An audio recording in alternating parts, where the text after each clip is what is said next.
Eh ben, bonjour à toutes et à tous et bienvenue. Nous sommes arrivés au chiffre 20, la 20e semaine de votre parcours du héros.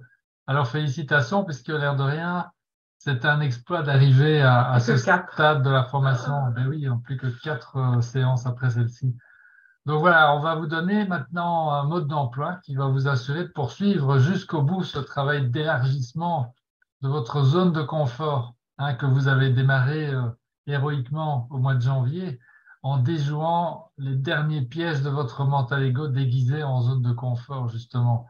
Alors, comment est-ce qu'on va s'y prendre? Ben, avant de refaire, on va d'abord très très vite refaire un point sur l'après 18 juin, qui est la date de la dernière session de la clé de la maîtrise. Et puis, on poursuivra avec la zone de confort en vous montrant comment l'utiliser à votre avantage, hein, plutôt que de la laisser détruire vos rêves à petit feu, comme ça arrive à beaucoup. Alors, bravo en tout cas, encore une fois, à ceux et celles qui ont fait l'effort de partager leurs questions et leurs idées dans l'Alliance, hein, à propos de cette zone de confort. Vous serez à coup sûr les premiers à récolter les fruits de votre engagement, à parcourir jusqu'au bout votre voyage du héros. Alors, au cas où il vous arriverait de ressentir par moment, hein, ce sentiment d'être indigne, hein, ou dit autrement, de ne pas mériter toutes les belles choses que vous avez écrites dans votre DBE, par exemple, on va vous montrer aujourd'hui comment l'humilité peut vous aider à transformer cela en bien, en positif. Et on terminera en vous donnant une pratique extrêmement efficace pour vous aider à vous aider vous-même à découvrir votre talent unique. OK, alors, qu'en est-il après le 18 juin? Comme on l'a dit la semaine dernière, euh, on va avoir un programme de continuation pendant le second semestre pour ceux et celles qui voudront rester branchés sur la CMAMM, hein, comme outil pratique de mastermind et aussi pour les guides et les futurs guides, bien sûr.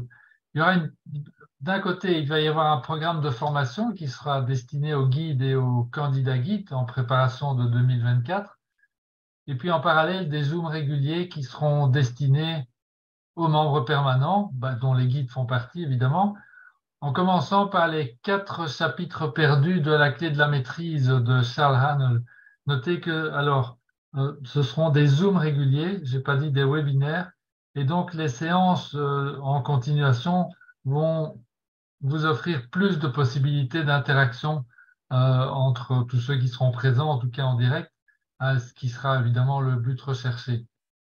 Alors concrètement, la première séance du programme de continuation aura lieu le dimanche 2 juillet. Voilà, vous recevrez le programme, hein, rassurez-vous. Donc, mais vous pouvez déjà noter que le 2 juillet sera la première séance de ce programme de continuation à l'heure habituelle, et on vous communiquera la semaine prochaine les conditions et modalités pratiques pour ceux et celles qui voudront participer à ce programme ou bien devenir guide en 2024.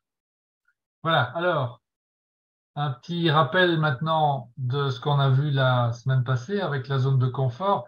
C'est un sujet difficile, mais qui vous donne le moyen idéal en échange de vous transformer de fond en comble en révélant tout le potentiel qui est en vous. On va voir ça. Donc, la semaine dernière, on vous a expliqué que la zone de confort, c'est le point de départ de l'empreinte mentale. Et nous vous avons donné aussi le principe de base sur lequel tout repose. Nous sommes tous en train, ici et maintenant, de vivre la vie que nous avons choisie. Alors, j'ai expliqué que c'est pas évidemment un seul choix qui est fait à un moment de la vie, hein, du style une jeune femme qui va se marier, par exemple, elle décide pas, je serai une mère célibataire à 30 ans, j'aurai du mal à jouer les deux bouts pour m'occuper de mes enfants de 4 et 6 ans et je m'angoisserai à l'idée des factures qui vont arriver. C'est pas comme ça que ça marche, évidemment. Le choix dont je parle ici est constitué d'une multitude de petits choix successifs qu'on fait chaque jour de notre vie, instant après instant, évidemment. Et c'est la loi de cause à effet, l'empreinte mentale qui agit en permanence. Alors, je parlais de choix. C'est quoi ces choix? Mais il y a des choix qui confirment les précédents, hein, la vie qu'on a l'habitude de vivre dans certains domaines. Alors, dans certains domaines, ça nous permet de progresser. Dans d'autres, évidemment, on fait du surplace ou même on régresse. Alors, est-ce qu'on a l'envie d'essayer quelque chose de nouveau ou bien est-ce qu'on a tendance à nous en tenir toujours à ce qui a fait ses preuves, pour nous en tout cas? Hein, est-ce qu'on prend un risque ou bien est-ce qu'on mange toujours la même chose, tout ce qui est dans notre assiette? Est-ce qu'on envisage une aventure excitante ou bien on se contente de regarder la télé? Est-ce qu'on va à la rencontre de cet étranger là en face qui nous paraît passionnant ou bien est-ce qu'on joue la sécurité? Est-ce qu'on suit notre cœur ou bien on reste figé dans nos peurs? Voilà, la question de base que nous vous avions soumise était celle-ci. Est-ce que je poursuis ce que je veux ou bien est-ce que je fais ce qui est confortable? Alors, bam, expression favorite de Marc. Vous vous rappelez peut-être que la plupart des gens choisissent le confort, hein, la zone de confort, de rester dans leur zone de confort. Hein, donc, ça veut dire concrètement, ils choisissent ce qui leur est familier, ce que le temps a démontré comme satisfaisant ou supportable, hein, ce qui est bien usé, mais aussi bien connu. Voilà. Alors, après des années de choix entre le confort et le risque perçu, on se retrouve forcément, si on fait ça, avec la vie qu'on a aujourd'hui. Blâmer les autres ou soi-même ou les circonstances ou la vie en général, c'est évidemment une perte de temps. Hein. Je suis où j'en suis aujourd'hui à cause d'une vie entière de choix successifs. C'est la simple loi de cause à effet. On vous a dit aussi que pour vraiment appliquer et bénéficier ce que Hanel enseigne, il faut commencer par accepter le principe que nous sommes les seuls responsables de nos choix. Hein, et ça revient à accepter que c'est bien notre monde intérieur qui crée les choix qui nous conduisent aux résultats qui forment la vie que nous menons. Et ce monde intérieur, il est contrôlé par quoi? Ah, par notre zone de confort. Hein, jusqu'au jour où c'est nous qui apprenons à contrôler notre zone de confort. Et c'est ce que vous êtes en train de faire maintenant. Donc, nos choix quotidiens, soit ils nous libèrent, soit ils nous emprisonnent dans notre soi supérieur. Donc, soit il emprisonne notre soi supérieur, hein, qui est, on va dire, l'être spirituel que nous sommes en fait, et forcément, du coup aussi, notre futur soi, la personne que nous serons dans 1, 2, 3, 5 ou 10 ans. Voilà. Alors, revenons encore une fois sur ce que c'est exactement que cette zone de confort. Hein, rappelons qu'on la définit comme une partie de notre empreinte mentale, formée de 5 sentiments ou émotions discordantes. La peur, la culpabilité, le sentiment d'être indigne, c'est-à-dire de ne pas mériter quelque chose, la colère et les sentiments blessés. Chercher à éviter un ou plusieurs de ces sentiments revient à rester dans notre confort. Mais évidemment, ça nous piège en même temps dans une inaction confortable lorsque des idées nouvelles se présentent à nous. On a vu aussi que nos parents ne sont qu'une petite partie de l'équation qui contribue à la formation psychologique de notre zone de confort et qu'il n'était donc pas question de les blâmer pour ça, vu qu'ils n'avaient pas le mode d'emploi, évidemment, sur la meilleure manière de nous éduquer et qu'ils ont été déformés eux-mêmes par exactement les mêmes mécanismes. Enfin, nous nous sommes rappelé l'affirmation du psychologue que vous avez sous les yeux là, Frédéric Skinner, qui disait « La société attaque tôt lorsque l'individu est sans défense. Cet individu sans défense, c'est quand nous sommes enfants. » Il parlait de la mentalité de médiocrité qui envahit toutes les couches de la société et qui touche les individus dès leur enfance, évidemment. Alors, nous avons ensuite parlé de la réponse du combat et de la fuite, rappelez-vous, hein, comme fondement physiologique de la zone de confort. Et on a vu que nos ancêtres excellaient à ce jeu. Alors comment le savons-nous? Ben, simplement parce qu'on ne serait pas ici tous ensemble aujourd'hui s'ils avaient échoué.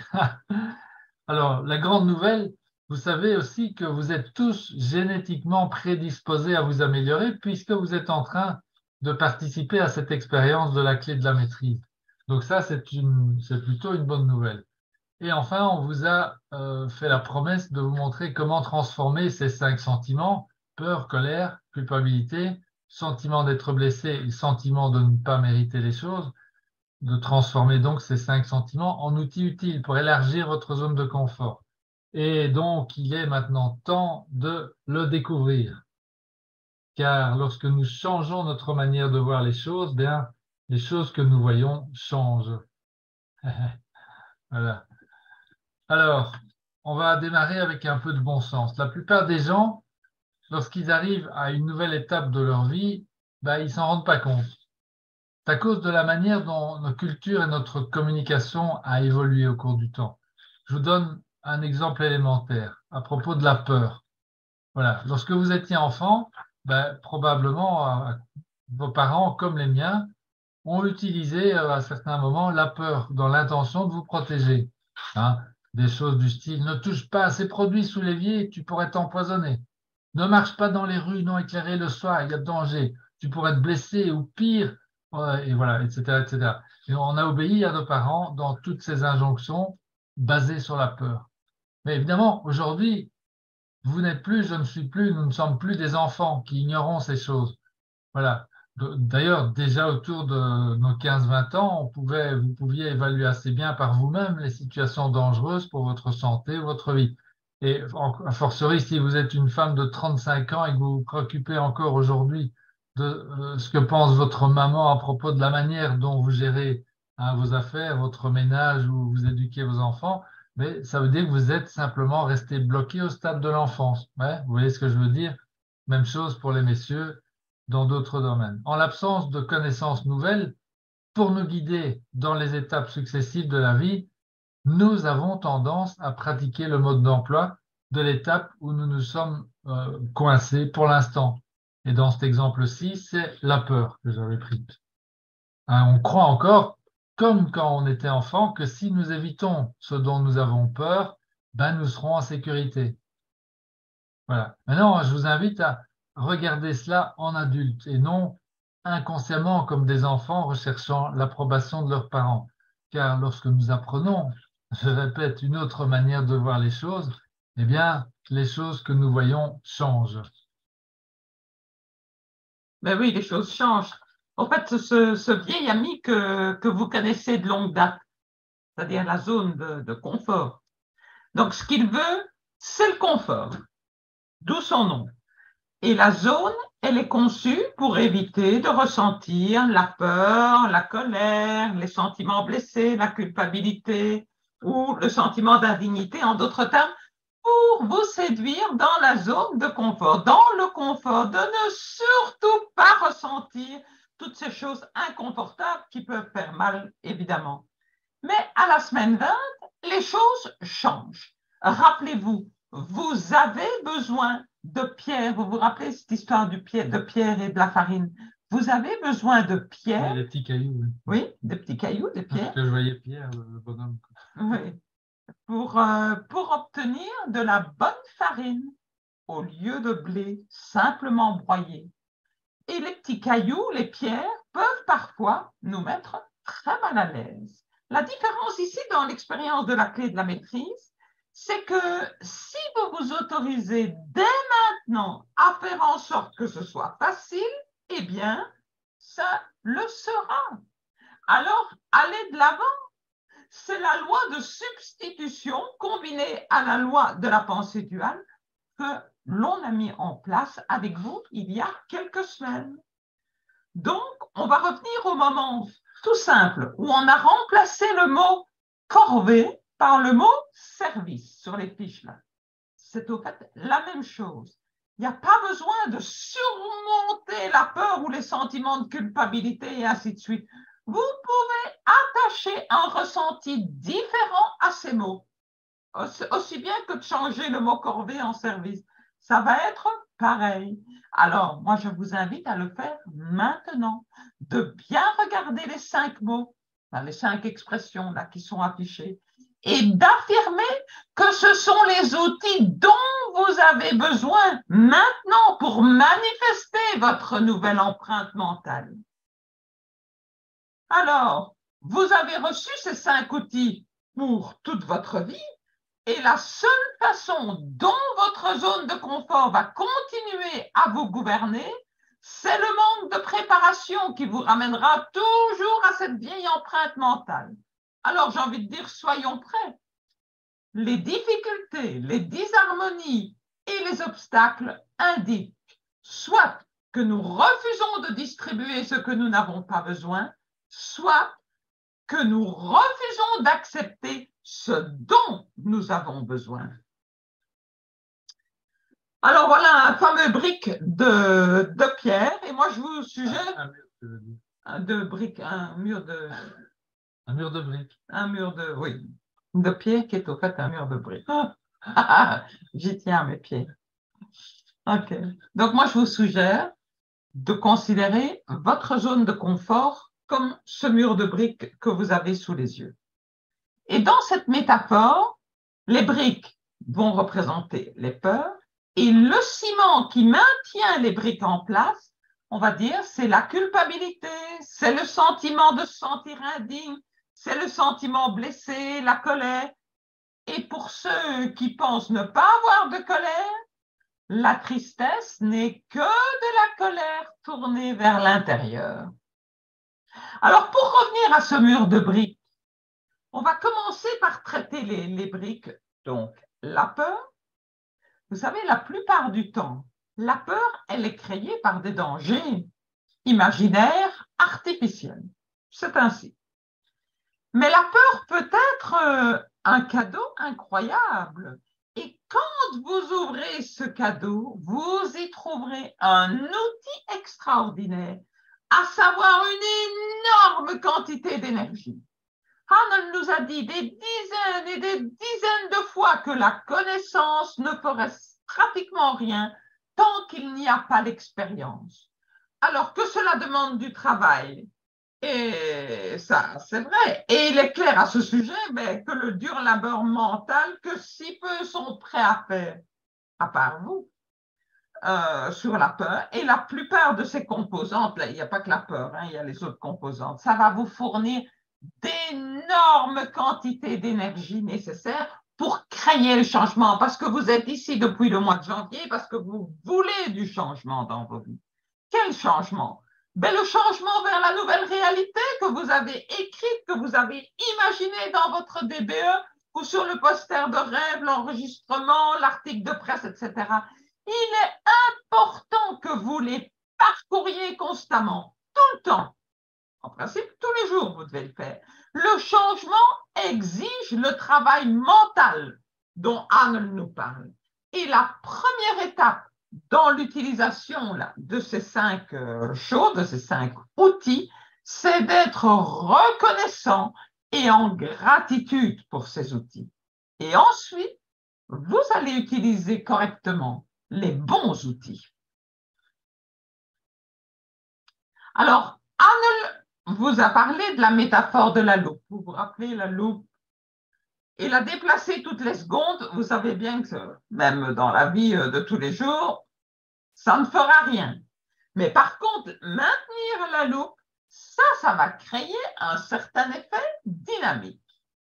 Et lorsque vous avez vraiment peur, mais vraiment peur, en fait, votre concentration est intense.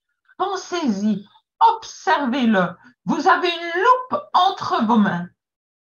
Et quand quelque chose de dangereux se produit, ça peut arriver, vous avez la concentration maximale, la même sorte de concentration que vous essayez d'atteindre pendant vos positions assises quotidiennes. Et la peur, quand vous êtes dans la vraie peur, vous savez bien qu'elle élimine toutes les distractions, que ce soit la famille, les courses, tout ça, vous ne pensez même pas à tout ça, le travail, rien ne traverse votre esprit, rien ne peut même le traverser. Il n'y a même pas une petite fente pour y penser. C'est le genre de concentration comparable au fait à un rayon laser. La peur vous donne l'énergie et la concentration pour faire de votre mieux. Pensez-y. Alors, non seulement vous avez des sens aiguisés, une sensibilité et une conscience accrue, mais la peur vous aide à absorber et à traiter très rapidement et activement les informations. Donc, vous vous concentrez automatiquement sur ce qui est le plus important et toutes les distractions disparaissent. Alors, imaginez pouvoir invoquer cet état d'esprit et le diriger vers votre DBE. Donc, considérez la peur aujourd'hui comme un merveilleux outil. Et lorsque vous éprouvez de la peur, c'est physique, il y a du glucose, de l'adrénaline, d'autres produits chimiques qui produisent de l'énergie, qui sont libérés dans vos cellules, dans votre circulation sanguine. Alors, c'est la nature qui fait vraiment bien les choses. En fait, c'est le type d'énergie qui convertit les pensées en action et sans aucune hésitation. C'est aussi le type de vigilance qui vous permet de voir les choses différemment. C'est le type d'énergie qui peut intensément créer une nouvelle prise de conscience et déclencher les actions nécessaires pour manifester ces prises de conscience qui conduisent toujours à un bénéfice plus important. Alors, à propos des sentiments blessés, cette zone de confort si confortable, elle est confortable. Et la menace de ressentis douloureux, c'est la raison pour laquelle on préfère en général éviter de se blesser là. Mais rappelez-vous que ce que vous faites ici change votre façon de voir les choses. Ainsi, la menace de voir ces sentiments blessés, en fait, ça va être utilisé à partir de maintenant comme un outil. Alors, on va le voir avec un exemple concret. Comment utiliser cet outil? On va inventer et on va dire que vous voulez quelque chose dans votre DBE de très personnel. Vous voulez, c'est ainsi, vous voulez acheter une Ferrari rouge. Pourquoi pas? Super. Et vous avez votre amie qui s'appelle Nathalie qui vous dit en fait que vous êtes complètement cinglé de vouloir ça. Et du coup, vous vous ressentez blessé, vous vous ressentez rejeté par Nathalie. Et la douleur qui en résulte, en fait, ça ne devrait pas être une raison suffisante pour vous d'oublier que vous voulez vraiment cette Ferrari rouge.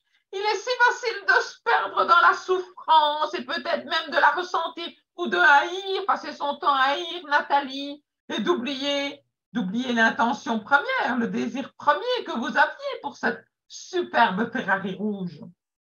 Donc, les sentiments blessés sont un rappel pour vous recentrer sur votre rêve. Dans ce cas-ci, d'avoir une Ferrari rouge, en utilisant positivement cette énergie que vous investissez habituellement dans la pitié de soi. Donc, vous avez été conditionné à l'apitoiement sur soi, à vous sentir victime.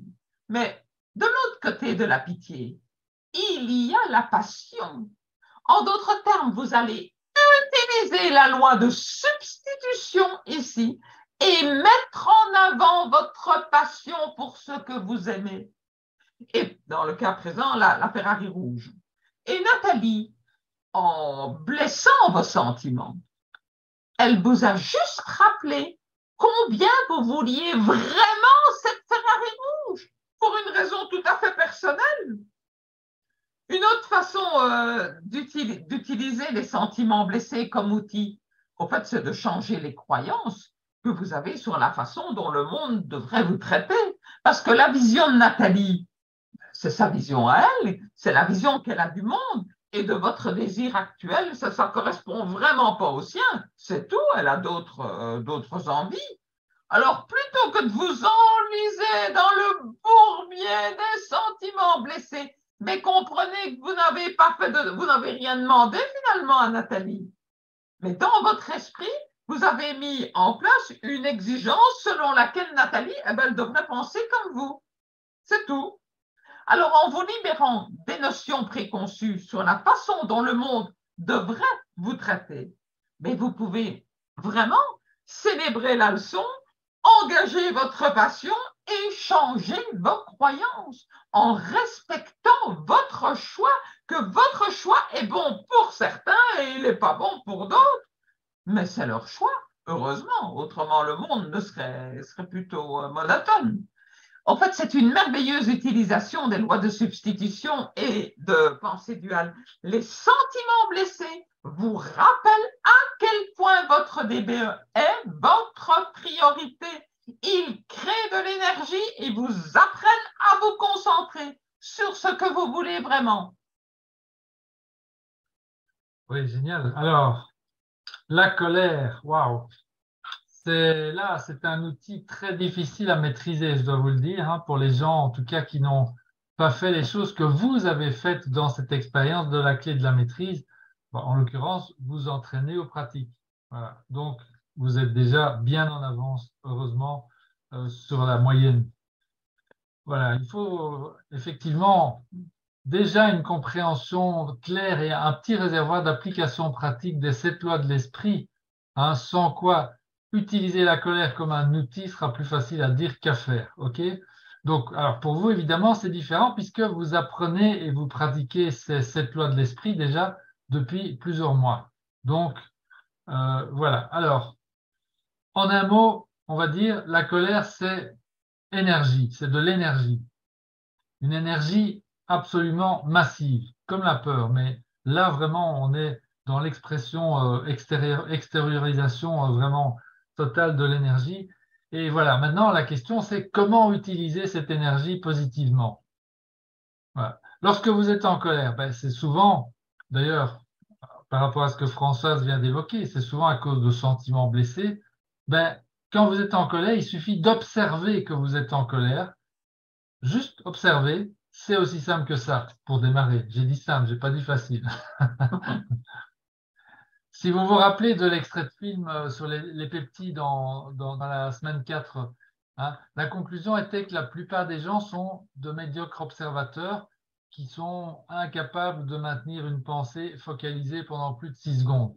Donc, lorsque vous ressentez de la colère, vous devez aussi l'observer. La colère transporte l'énergie pour changer, pour agir, pour passer à l'action. Voilà. Quelle que soit la source de votre colère, peu importe, remarquez la vague d'énergie qui surgit en vous et décidez d'utiliser la loi de substitution et éventuellement la loi de pensée duelle, mais la loi de substitution comme dans la diète mentale. Vous voyez? Donc, la colère surgit, vous remarquez la vague d'énergie qui est là et vous décidez d'utiliser la loi de substitution comme dans la diète mentale. Voilà. Par exemple, vous ressentez l'énergie et vous la canalisez vers votre DBE, hein, au lieu de l'utiliser pour justifier votre colère ou comme un prétexte pour arrêter de faire ce que vous aviez prévu, par exemple. Hein, c'est souvent aussi, tu vois, on se met en colère, mais c'est le mental ego qui fait ça. Alors, une petite photo ici de Frank Sinatra, il disait, la meilleure revanche, c'est de bien vivre. Alors bon, je sais que ce brave chanteur a eu des liens un peu troubles, hein, avec des personnes pas trop droites dans leurs bottes au cours de sa vie, mais c'était quand même un sacré chanteur. Et sur cette citation, en tout cas si c'est bien lui qui l'a faite, il faut lui donner raison. Car ça veut dire tout simplement que la meilleure chose à faire, eh bien, c'est de rediriger l'énergie de la colère vers des actions productives. Alors, soyons francs, vous devrez de toute façon, vous dirigerez cette colère sur quelque chose ou sur quelqu'un. Alors, voilà. Prenons l'exemple des politiciens, hein. On pourrait en prendre d'autres, mais je pense celui-là. Voilà. La plupart des politiciens, ben, ils ont une réputation d'avoir été pistonnés sans avoir nécessairement les compétences requises ou pire que ça, hein, ou bien d'être des marionnettes corrompues. Enfin voilà, vous connaissez tout ça. Donc, à supposer que ce soit vrai et que les dirigeants soient incompétents et ou mal conseillés, est-ce que c'est pour autant utile de diriger notre colère vers eux? Il nous arrive quelquefois de craquer, bon, je l'admets, c'est évident, c'est évidemment toujours du pur gaspillage puisque c'est pas notre colère qui va les rendre plus intelligents ou plus intègres si c'est vraiment ça le problème.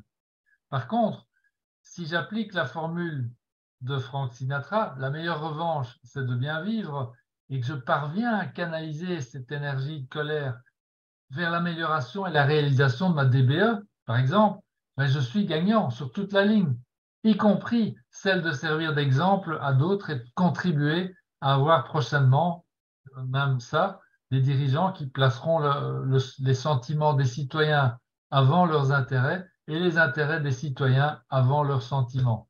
Voilà, là, je viens de paraphraser la 5e vérité. Un bénéfice encore plus grand, d'ailleurs, vient lorsque le sentiment de colère a disparu après quelque temps, quand il s'est estompé, et que l'énergie continue à couler à flot. Vous terminez alors ce que vous aviez commencé suite à la colère, et il n'y a plus ces résidus, et ça c'est vraiment important, il n'y a plus de résidus émotionnels négatifs qui viennent de cette colère passée. Vous vous sentez bien, rafraîchi, fatigué, évidemment, mais triomphant. Yes. Ah, outil suivant. On remplit notre boîte à outils, mes amis. La culpabilité, au fait, c'est un formidable ajout à votre boîte à outils.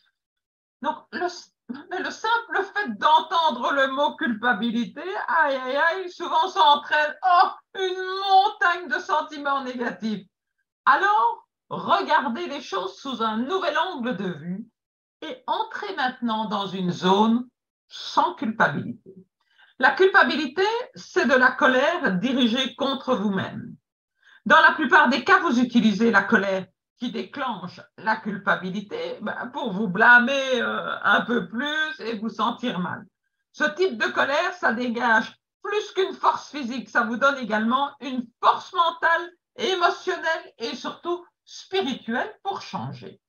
La culpabilité à propos de quelque chose que vous avez déjà fait vous donne l'énergie de faire amende honorable et c'est pas mal, c'est merveilleux parce que faire amende honorable vous fait passer de l'expiation à l'union avec votre prochain.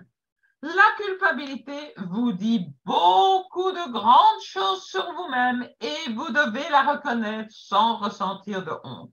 Donc, si vous ressentez de la culpabilité de temps en temps, sachez que c'est la validation que votre boussole spirituelle fonctionne très bien, fonctionne à merveille. Nous faisons tous des erreurs. L'outil, l'astuce, si vous voulez, c'est de reconnaître l'erreur et d'utiliser l'énergie pour corriger l'erreur, pour se remettre dans le droit chemin. C'est la façon pour vous libérer et pour utiliser l'énergie vers votre rêve. On va prendre l'exemple de la culpabilité par rapport à votre DBE. Par exemple, lorsque vous vous sentez coupable de ne pas avoir accompli certaines tâches qui feraient progresser votre DBE, vous pourriez peut-être vous sentir bien parce que ça signifie que non seulement vous savez quoi faire, mais aussi vous avez la capacité de le faire. Et ça, c'est une formidable leçon d'utiliser la culpabilité comme un outil. Lorsque la culpabilité vous touche de ne pas faire ce que vous savez qui fera avancer votre DBE, allez à cet endroit et posez-vous cette simple question. De quoi ai-je peur? La culpabilité crée une fenêtre parfaite pour l'honnêteté. Et l'honnêteté, c'est la servante du changement. Donc, voyons vraiment pourquoi vous ne faites pas ce qui doit être fait maintenant pour créer le changement. Et ce que nous proposons vient de notre ancien copain, Emerson, qui a dit « Si nous faisons la chose que nous craignons, la mort de la peur est certaine. » La culpabilité, elle confirme donc que vous savez quoi faire. Elle vous donne l'énergie pour le faire. Elle ouvre votre âme à l'honnêteté. Tout ce que vous faites ne fait pas de vous une bonne ou une mauvaise personne. Vous êtes le plus grand miracle de la nature. Et parfois, oui, vous allez trébucher ou faire une erreur. Dans ce cas, la culpabilité peut être utilisée pour changer vos croyances, accroître votre compassion et élever l'esprit de tous autour de vous. Donc, au lieu de vous réprimander, de vous accuser quand vous faites une erreur, reconnaissez-la simplement comme un acte et pas comme un jugement. Par exemple, vous oubliez vos clés dans la maison dont vous venez de claquer la porte d'entrée. Ça m'est déjà arrivé. Qu'est-ce qu'on se dit? Je suis tellement stupide. Ça pourrait devenir... c'est une chose stupide qui vient de se passer. Observez vos mots et soyez l'observateur. Quand la culpabilité se manifeste, sachez qu'elle est porteuse de colère et utilisez cette énergie pour vous concentrer sur les changements ou les efforts dont vous avez besoin pour manifester le changement. Donc, utilisez cet outil formidable pour grandir. Voilà, donc, en espérant que la fenêtre est restée ouverte, alors pour pouvoir entrer par la fenêtre. Faut que le voisin ait une clé. Ça aura la force d'escalader la façade. Voilà. Ok, bon, allez, on continue. Le dernier, le sentiment d'être indigne. Alors, avant de continuer, il est important quand même de savoir que toutes les composantes de cette zone de confort sont bien entendu liées entre elles. Hein, Françoise le disait avec l'image du mur, les briques, c'est la peur, et puis le mortier, c'est tous les autres mélangés. Donc, ne perdez pas trop de temps avec les définitions ou à compartimenter les choses. En général, les 5 composantes de cette zone de confort jouent ensemble pour nous restreindre et pour freiner notre progression. De plus, comprenez que ces outils ne fonctionnent que si on apprend à les utiliser. Hein. Je ne vais pas vous le redire. Que vous soyez sceptique ou non sur tout cela, au début, ce n'est pas la question. L'important à ce stade, c'est de savoir que ce sont bien ces 5 composantes de la zone de confort qui vous empêchent de prendre des risques et de vivre votre vraie vie avec votre vrai potentiel. Donc, qu'est-ce que vous auriez à perdre à essayer quelque chose de nouveau qui pourrait vous permettre d'utiliser à votre avantage des émotions et des sentiments discordants qui jusqu'ici vous empêchaient d'avancer. Alors, ce sentiment d'être indigne, il est lié au fait de ressentir qu'on ne mérite pas quelque chose. Par exemple, je ne mérite pas d'être ici, ou je ne mérite pas d'avoir cette belle relation, ou de partager mon expérience avec ces gens, ou de recevoir ce cadeau ou cette faveur, et ainsi de suite. Voilà, je ne mérite pas. Et voici en une phrase la solution à l'énigme de comment transformer cela en un outil plutôt qu'en un obstacle. Vous pouvez avoir tout ce que vous voulez, mais vous ne pouvez juste pas avoir tout en même temps. Enfin, je redis, vous pouvez avoir tout ce que vous voulez, mais vous ne pouvez juste pas avoir tout en même temps. C'est évident. L'idée, c'est que nous méritons réellement n'importe quelle chose que nous pourrions désirer, mais nous ne pouvons pas mériter d'avoir tout ce que nous voulons en même temps, puisque c'est tout simplement impossible. Voilà. Donc, tout ce qu'on veut, voilà, tout ce qu'on veut, pas tout en même temps, ça c'est vraiment la solution, l'outil. Autrement dit, sauf si nous avons une toute petite liste de désirs ou bien un plan pour vivre indéfiniment, hein, c'est pas interdit d'ailleurs, on n'a tout simplement pas le temps d'obtenir tout ce que nous désirons ici et maintenant. Donc, ça revient à quoi? À choisir. Et nous y voilà. Tout revient à avoir l'humilité de choisir. Mais tant que nous n'avons pas compris que nous devons sortir de l'influence de la rivière des rêves, et j'espère que vous avez compris depuis un bout de temps, hein, donc cette influence qui nous met dans la tête ce qu'il est important d'avoir, de posséder, de faire, etc., d'être, on va continuer à ajouter des choses et des choses et des choses sur notre liste de désirs, et on ne choisira jamais cette chose unique, notre désir de cœur, cette chose qui nous apporte la plénitude, la joie de vivre. Alors, ça se passe ainsi principalement parce que nous ne savons pas que nous ne sommes plus des enfants. On l'a dit là tout à l'heure. On continue à penser un peu comme des enfants lorsqu'il s'agit de décider ce qu'on va faire de notre vie. Et c'est cela, en fait, qui est à la racine de ce sentiment d'être indigne, de ne pas être à la hauteur, si vous voulez, de ne pas mériter tout un tas de choses. Vous voyez, quand vous amenez un enfant au magasin, hein, et qui veut ceci et cela, et encore ceci, et encore cela, en fait, tout ce qui paraît attractif, il le veut. Hein, vous le savez.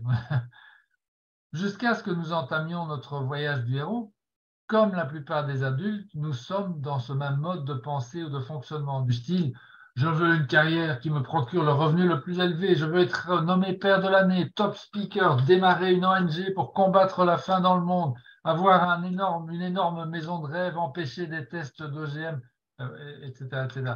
Et après ça, la semaine prochaine, je veux sauver les baleines, écrire un livre, trouver Dieu. Ah, vous voyez l'idée. Voilà. Donc ça, c'est une façon un peu exagérée de montrer comment ça fonctionne, mais voilà, vous avez compris l'idée. Donc, danger, évidemment, pétage de plomb en vue. Voilà. Alors, il faut simplement comprendre en fait que nous méritons chacune de ces choses, que même celles que je viens de citer. Il n'y a pas d'opprobre, mais que le temps nécessaire pour réussir chacune d'elles n'est pas disponible, tout simplement. Rappelez-vous l'analogie de la loupe. Se concentrer pour être le meilleur professionnel, le meilleur père, avoir la meilleure ONG pour combattre la faim dans le monde, écrire un best-seller, etc.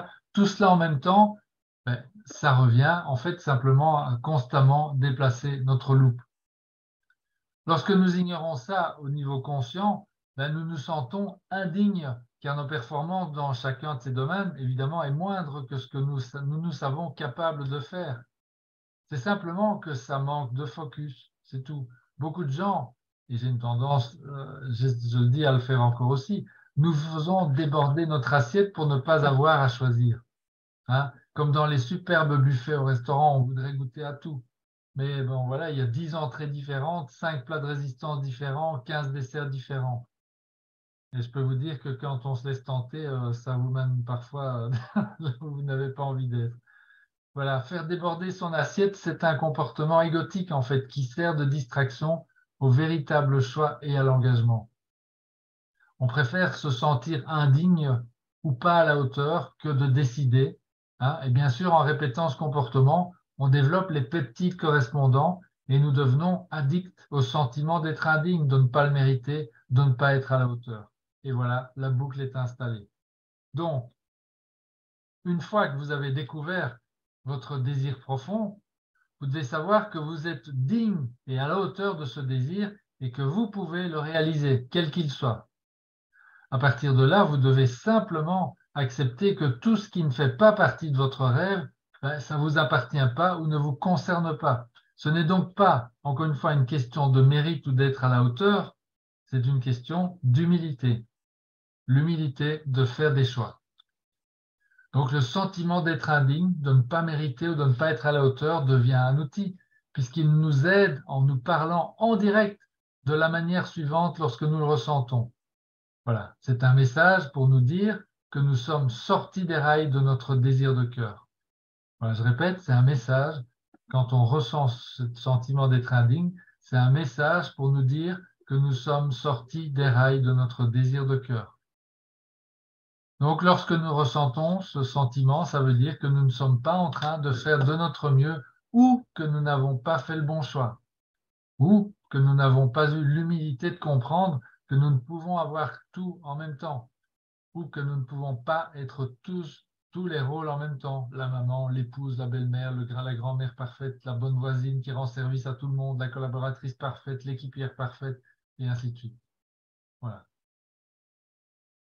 Donc, une fois que vous avez fait un choix, et ça, ce choix demande de l'humilité, encore une fois, ce sentiment d'être indigne ou de ne pas être à la hauteur devient un outil qui vous dit « Hé, oh, toi là, le chemin est par ici, pas par là. Oui, mon gars, c'est à toi que je parle. » Donc, lorsque vous ressentez ce sentiment d'être indigne, vous savez que vous êtes en train de sortir des rails et vous vous posez la question, ça c'est pour vous remettre dans les rails, que ferait maintenant la personne que j'ai l'intention de devenir? Et ensuite, vous écoutez votre cœur, vous vous recentrez sur votre désir profond, vous vérifiez s'il n'y a pas des choses superflues dans votre assiette qui vous empêchent d'être à 100% concentré sur votre DBE, vous faites le ménage et vous revenez aux tâches qui font avancer votre DBE. Bon, alors, on va faire un petit récapitulatif de notre boîte à outils là. Hein. Donc, la peur vous donne de l'énergie et de la concentration. C'est un excellent outil. La colère vous donne une énorme dose d'énergie pour changer. Le sentiment d'indignité, c'est ce que Luc vient de voir, c'est un magnifique outil parce qu'il vous rappelle que vous êtes hors du chemin de votre nouvelle réalité. La culpabilité vous donne de l'énergie. Après tout, c'est juste de la colère dirigée vers l'intérieur et vous rappelle que vous savez quoi faire. Les sentiments blessés, c'est l'histoire de Nathalie et de sa Ferrari, là, vous rappellent à quel point vous vous souciez de vous. Vous avez ici une incroyable panoplie d'outils. Ce sont vos nouveaux outils et il vous faudra faire quelques tentatives pour apprendre à bien les utiliser. Ça prendra du temps, c'est vrai, mais ça va vous apporter vraiment du succès dans votre nouvelle vie. Mais ce sont les outils qui vous aideront. Pourquoi? Parce qu'ils vont vous aider à étendre la zone de confort au-delà du seuil. Donc, à entrer dans l'inconnu, vous vous rappelez du voyage du héros, et à faire le véritable voyage du héros. Donc, soyez l'observateur. Et si vous observez la peur, rappelez-vous ceci. C'est la peur, mais ça m'apporte de l'énergie et de la concentration. C'est exactement ce dont j'avais besoin. Les systèmes que vous avez appris quand vous étiez enfant, ben, c'est à peu près ceux que vous utilisez quand vous êtes adulte. Hein, vos parents, les adultes dans vos vies respectives, ils ont utilisé les choses comme la culpabilité là pour vous apprendre, et continuent peut-être encore, vous apprendre la différence entre le bien et le mal, par exemple, et la peur pour vous protéger, parce que vous n'étiez peut-être pas assez mature, enfant, pour savoir que ça pouvait être dangereux ou une situation potentiellement mortelle. Mais les leçons de Arnold et l'environnement qu'on a créé ici avec la clé de la maîtrise, donc vivre dans la grande, tous ces exercices dans l'alliance, ça a été conçu pour vous aider à devenir des penseurs autonomes. Plus précisément, ça signifie abandonner ces systèmes conformes, là. Moi, j'ai dit ces vieux systèmes, oui, ces systèmes conformes, et compter sur la voix intérieure et la sagesse que vous trouvez dans vos positions, lors des positions assises. C'est le désir de votre cœur. Pas la rivière de rêve, votre désir. Et vous pouvez décider exactement comme vous pouvez utiliser la culpabilité ou la dignité en tant que système pour vous garder sur la bonne voie. En fait, c'est le voyage du héros et la régénération de l'esprit. Élégant, beau, dynamique à l'intérieur, parce que vous êtes le plus grand miracle de la nature. Donc, on va jeter un coup d'œil ensemble sur le schéma. C'est votre histoire, ceci. C'est votre histoire. C'est l'histoire de chacun. Et on va examiner ensemble ce schéma de votre histoire. Vous remarquerez qu'il y a des aides et des mentors au début. Mais j'aimerais que vous remarquiez que quand vous vous dirigez en bas, là, vers l'abysse, après l'abysse, il n'y a plus d'aide, il n'y a plus de mentor jusqu'à l'arrivée. Donc, la vraie transformation, celle qui est authentique et qui régénère cette force vitale intérieure chez vous, chez chacun de vous, est seule prise en compte et c'est ça qui va devenir votre aide intérieure pour arriver jusqu'à la fin. Et ce que les aides et les mentors font au début, là, en fait, c'est armer le héros qui est réticent quand même. Ils vont l'armer de sagesse, ils vont l'armer pour qu'il puisse traverser cet abysse et passer de l'autre côté pour finir son voyage. Et vous savez, les 5 composantes qu'on vient de voir, là, utilisées pour vous entraîner lorsque vous étiez plus jeune, maintenant ce sont vos outils. Vous avez 5 armes pour démanteler le confort. Et il est temps de vous diriger vers l'abysse maintenant, qui fait souvent très peur. Et il est temps de trouver votre moi authentique, le plus grand miracle de la nature, parce que vous avez été conçu dans l'amour et vous êtes né avec un but. Vous voyez, finalement, c'est dans l'abysse que la transformation se fait. On en a peut-être peur, mais c'est comme ça. C'est là que la transformation a lieu. Vous devenez transparent pour le transcendant quand vous découvrez le potentiel illimité en vous, tout en comprenant que vous êtes, vous savez bien, on a déjà vu ça, un canal de ce pouvoir. Quel pouvoir? Mais le pouvoir de changer votre vie, évidemment, et celle des autres par votre présence.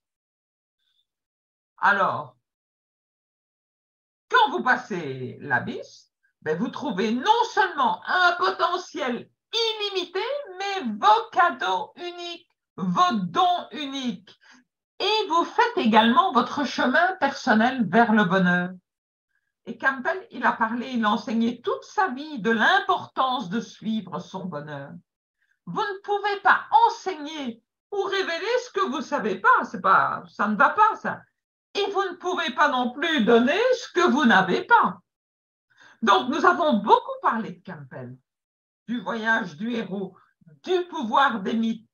Ce que les mythes font vraiment, eh bien, leur but, c'est de vous aider à comprendre quand vous passez d'une étape de votre vie à une autre. Ça a été enseigné dans les mythes par les chamans. Vous savez, vous pouvez demander à 100 personnes quel est le sens de la vie. Vous obtiendrez 100 bonnes réponses. 100 réponses différentes, mais 100 bonnes réponses. Et ça ne sert à rien de discuter avec chacun d'eux parce que chacun agit en fonction de son objectif. C'est ce qui crée leur perception. Mais en final, tout le monde raconte la même chose. C'est une histoire de cœur. Tout le monde recherche des liens authentiques avec les autres. Alors, dans la vie, on joue des rôles. Quelque part en vous, vous savez que tant que vous jouez des rôles en vous faisant passer pour une mère, une maman, une guerrière, une propriétaire d'entreprise, ben si c'est un homme, un mari, un chef d'entreprise ou je ne sais pas tout quoi, peu importe. Tant que votre identité est enveloppée dans vos rôles que vous remplissez, mais vous ne présentez jamais vraiment votre moi authentique. Donc, quelque part, au fond de votre lieu secret, ben, vous n'êtes jamais vraiment connecté et vous ne vous sentez jamais en sécurité lorsque vos relations là, sont vides de votre moi authentique. Pour trouver votre moi authentique, pour que la connexion aux autres devienne transparente, devienne vraie, devienne confiante, devienne sûre, vous devez vraiment abandonner la perception des rôles que vous jouez et entreprendre de devenir qui vous êtes destiné à devenir. Et votre désir d'être utile et de contribuer à la croissance, ça signifie que vous voulez tous offrir quelque chose.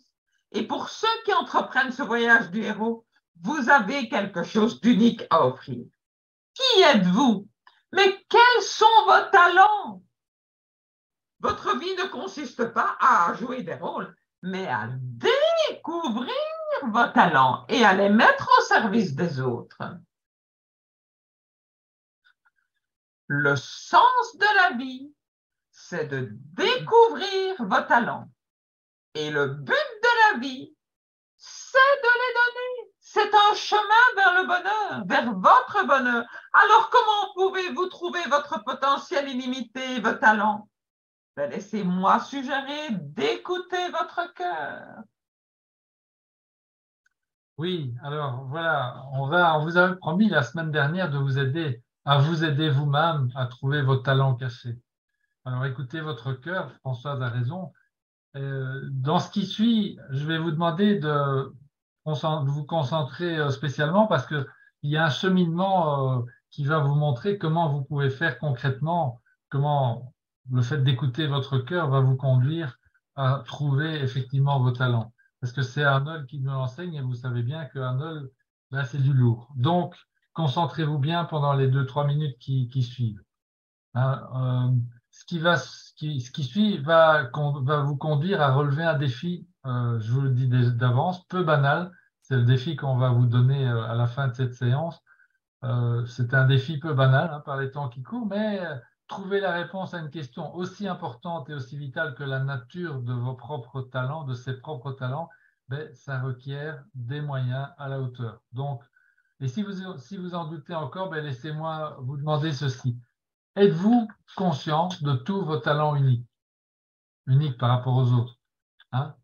Est-ce que vous les connaissez tous? Alors, si oui, magnifique, bravo. Dans ce cas, bon, ce qui va suivre ne vous posera strictement aucun problème.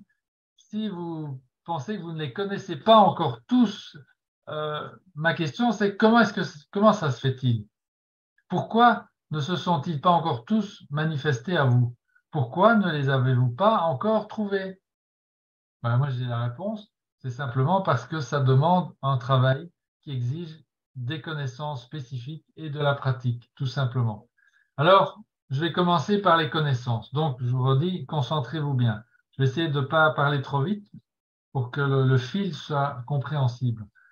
Des scientifiques réputés de différentes disciplines ont établi que l'univers est en essence un champ de conscience infini et interconnecté. Bon, donc les plus connus de ces scientifiques, je cite les noms pour ceux qui s'intéressent, hein, Erwin Laszlo, Deepak Chopra, David Chandler, etc. Il y en a plein. En tout cas, dans cette manière de décrire l'univers, il n'y a à sa source donc que pure conscience, qui n'est elle-même que pure potentialité. C'est le champ de tous les possibles et de la créativité infinie. Ok, donc ça c'est une base qu'on établit. Maintenant, la clé de la maîtrise traduit ça en disant, hein, presque à tous les chapitres, que l'univers est omniprésent, omniscient et omnipotent. Et qu'en tant que partie intégrante de l'univers, nous, les humains, nous avons hérité de toutes ces caractéristiques et que la seule différence est simplement un degré d'échelle. Autrement dit, nous aussi, dans notre être le plus élevé, nous sommes omniprésents, omniscients, omnipotents. C'est ça que ça veut dire. Donc notre nature essentielle, notre essence est donc aussi de la pure conscience, un champ de tous les possibles et de créativité infinie comme pour l'univers. Il y a juste un facteur d'échelle qui change. Nous sommes faits exclusivement de conscience et d'énergie et une partie de nos talents non encore révélés sont là comme une énergie potentielle qui n'attend qu'à être libérée. Vous voyez? Donc vos talents qui ne sont pas encore visibles, que vous n'avez pas encore découverts, c'est une énergie potentielle qui n'attend qu'à être libérée. Hein? Voilà, sur ce plan, on pourrait comparer ça à une bille en acier qu'on a posée, hein, au sommet d'un plan incliné, hein, ou à de l'eau retenue par un barrage, ou encore comme chacun des dominos dans la courte vidéo que je vais vous inviter maintenant à regarder. Alors, je vais recopier le lien. Attendez un instant, je vais vous le mettre dans le chat. Donc, je vais chercher ce lien. Où est-ce qu'il est? Attendez, bougez pas. Bon, c'est pas grave, je vais y arriver. Je ne sais pas comment, mais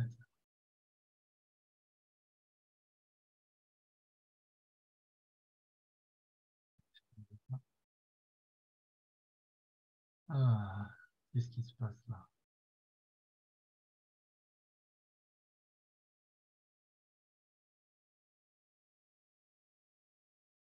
Bon, j'ai un petit peu de mal à récupérer mon fichier. C'est très bizarre, mais euh, bon,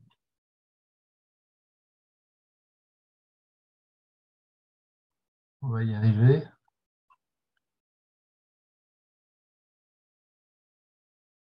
Voilà, j'y suis. Enfin. La vidéo dure 2 minutes et demie, hein, mais elle est passionnante, vous allez voir, c'est assez impressionnant. Donc, je vous mets le lien dans le chat et on se retrouve dans, on va dire, dans 3 minutes maximum. Donc, il est 17h58, ben, on se retrouve à 18h01. Voilà, voilà la vidéo. Elle est sur YouTube, donc normalement, vous ne devriez pas avoir de problème pour la mettre en route. Voilà, donc, on se retrouve dans 3 minutes. À tout de suite.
Voilà, alors j'espère que vous avez apprécié cette petite vidéo. Faites-moi signe si vous êtes prêts Daniel avait déjà dit.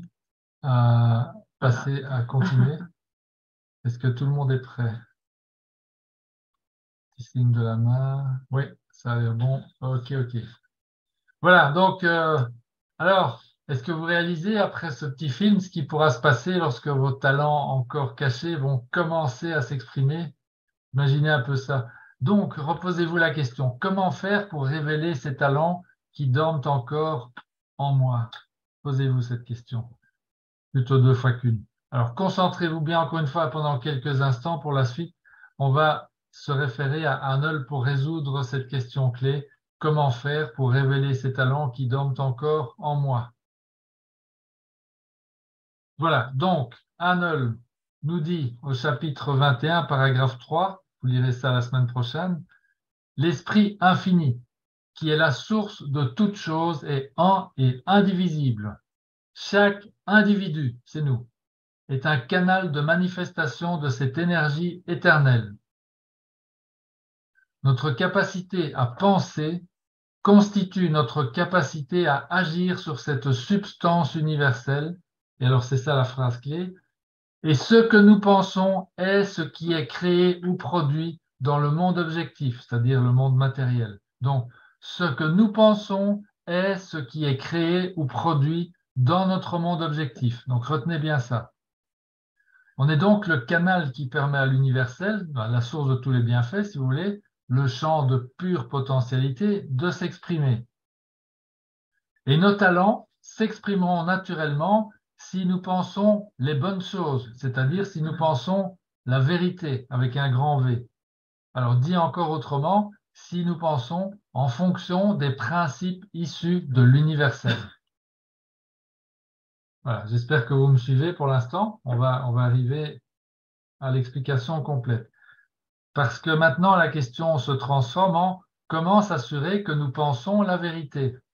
Donc, je répète, si nous savons que si nous pensons la vérité, nos talents vont s'exprimer. Ça va venir tout seul. Mais comment savoir qu'on pense la vérité? Eh bien, c'est encore Arnold qui répond. Rendez-vous compte que vous extériorisez dans votre environnement les pouvoirs inhérents de votre âme, ou vous pouvez entendre de votre soi supérieur. Prenez conscience que le silence vous offre la possibilité toujours disponible et presque illimitée d'éveiller la conception la plus élevée de la vérité. Essayez de comprendre que l'omnipotence elle-même est silence absolu. Tout le reste est changement, activité, limitation. Alors, la concentration silencieuse de la pensée est, dès lors, la véritable méthode qui permet d'atteindre, d'éveiller et d'exprimer ensuite le merveilleux pouvoir potentiel du monde intérieur, c'est-à-dire là où se trouvent vos talents. Et donc, la réponse d'Arnold, c'est le silence. Nous accédons à notre champ de pure potentialité, donc à nos talents, grâce à la pratique quotidienne du silence, de la méditation et du non-jugement.